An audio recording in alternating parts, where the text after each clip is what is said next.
So we gather here today to remember all victims of war.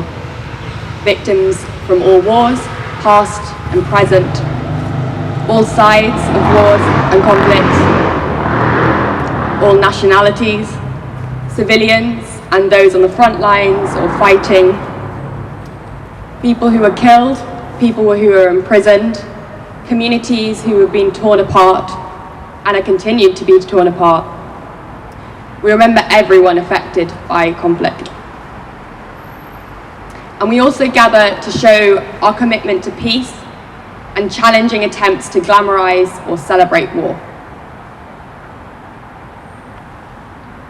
Now, yesterday marked the end of COP26, where world leaders gathered in Glasgow to discuss action on climate. These negotiations and the process and the final agreement are in the minds of many people right now. So as we gather for remembrance and to show our commitment for peace, it feels right to make that connection to climate justice. Plainly, peace is critical to justice.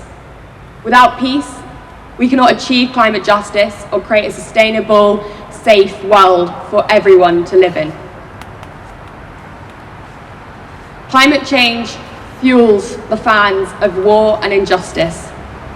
Conflicts are fueled by our exploitation of land's resources, what's causing climate breakdown.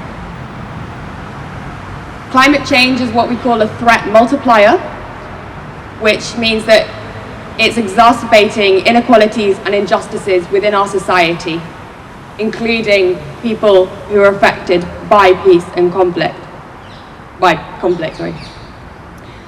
Conflict also fuels climate change. So for instance, the huge emissions that bombs and weapons cause, the US being the largest single source of greenhouse gas emissions.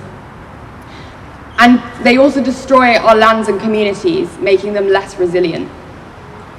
For both war and climate change, those who are most responsible face the least challenges. This year, we saw the largest increase in military spending in 70 years, while simultaneously rich countries failed to pay the agreed $100 billion a year to finance poor countries in the fight against climate change.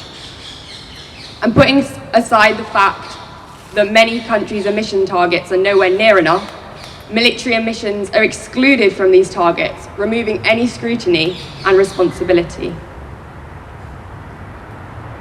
The biggest threat to peace and security, according to the UN, is climate change. We know that military and war is not the solution to security threats, and clearly right now is not the solution to security threats that is climate change. We need reduction in emissions and reparations to poorer countries that are sidelined and forgotten.